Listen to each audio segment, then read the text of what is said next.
দর্শক গতকাল ঢাকা এবং ঢাকার আশেপাশে একটি তীব্র ভূমিকম্প অনুভূত হয়েছে এবং এই ভূমিকম্পের পর আহত অবস্থায় যারা ছিলেন তাদেরকে রাজধানীর পঙ্গু হাসপাতালে ভর্তি করা হয়েছে। অনেকেই চিকিৎসা নিচ্ছেন সেখানে, ছাড়া পেয়ে অনেকে বাড়ি ফিরেছেন। এই বিষয়ে তথ্য জানাতে আমাদের সাথে যুক্ত হচ্ছেন সহকর্মী নিবিড় সাহা।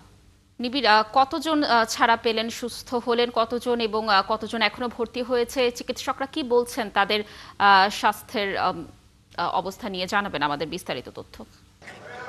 লাবণী, কালকে যে 5.7 মাত্রার ভূমিকম্প হওয়ার পরই কিন্তু আমরা দেখেছি যে রাজধানীর যে হাসপাতালগুলো রয়েছে, সেই সাথে ঢাকার বাইরের যে হাসপাতালগুলো রয়েছে সেখানেও কিন্তু রোগীদের চাপ বাড়ে এবং সেই সাথে ঢাকার যখন রোগীর চাপ বৃদ্ধি পায় এবং যাদের অবস্থা খানিকটা আশঙ্কাজনক তাদেরকে কিন্তু মূলত ঢাকায় পাঠানো হয়। তাদেরকে ঢাকা মেডিকেল পাশাপাশি জাতীয় অর্থোপেডিক হাসপাতালেও কিন্তু তাদের ভর্তি করা হয়েছে। এবং আজকে আমরা যে তথ্যটি পেয়েছি যে গতকাল থেকে আজকে সকাল পর্যন্ত মোট 125 জনের মতো, দুঃখিত 120 জনের মতো রোগী এই জাতীয় অর্থোপেডিক হাসপাতালে চিকিৎসা নিয়েছেন এবং এর মধ্যে 25 জনের বিভিন্ন ধরনের অস্ত্রোপচার করা হয়েছে এবং তাদের মধ্যে 25 জনের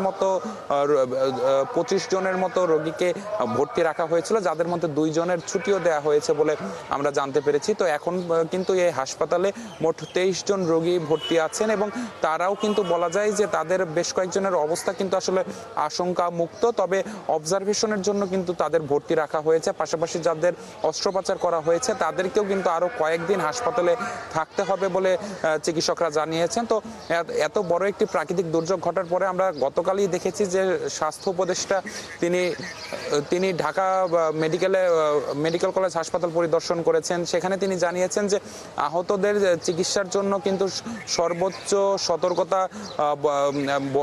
সর্বোচ্চ চিকিৎসা দেওয়ার উদ্যোগ নিয়েছে সরকার এবং সেই লক্ষ্যে আমরা দেখছি যে এখানে কিন্তু যারা গতকাল ভূমিকম্পে আহত হয়েছেন, বিশেষ করে আমরা তাদের সাথে কথা বলেছি, রোগীদের সাথে, তারা বলেছেন যে বেশিরভাগই কিন্তু দেখা গেছে যে ঘর থেকে বের হওয়ার পথে কিংবা রাস্তা দিয়ে যাওয়ার পথে ওপর থেকে কিছু পড়ে তারা আহত হয়েছেন।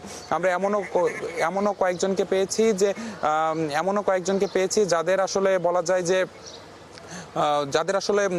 মোটর বাইক থেকে রাস্তায় চলাচলরত অবস্থায় কিন্তু ভূমিকম্পের ফলে কিন্তু তারা মোটর বাইক থেকে ছিটকে পড়ে যান এবং এরকম রোগীও কিন্তু আমরা পেয়েছি। তো সবকিছু মিলিয়ে যদি বলা যায় যে এখন পর্যন্ত কিন্তু আসলে গতকালকের যে ঘটনা, সেই ঘটনায় কিন্তু রোগীদের যে চাপ সেটি কিন্তু আসলে বেশ খানিকটা কমেছে। ধন্যবাদ আমাদের সাথে যুক্ত থাকার জন্য। আপনি থাকুন সেখানে, নিশ্চয়ই যারা আহত রয়েছেন তাদের আপডেটের তথ্যগুলো আমরা আপনার মাধ্যমে পরবর্তী সংবাদ সংযোগগুলোতে দর্শকদেরকে জানানোর চেষ্টা করব।